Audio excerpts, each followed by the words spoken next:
Okay guys, for today's vlog, ayan, naggisa ko ng kamatis, sibuyas, bawang guys, para sa ginisang chicken breast with tomato and green peas. Ayan guys, kinamatisan na chicken breast with tomato and green peas. Ayan ang ating lulutuin ulam ngayon for lunch.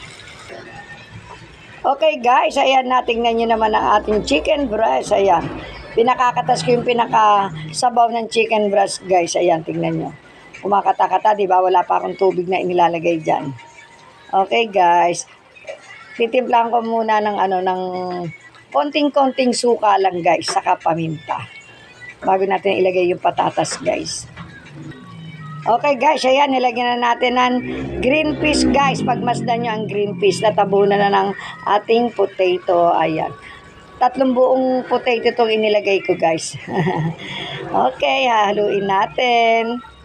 Okay guys, ayan, tinitikman na ang ating ulam. Ayan, tignan nyo yung patatas guys, kumalambot na. Kasi patatas na lang ang aking niluluto dyan guys.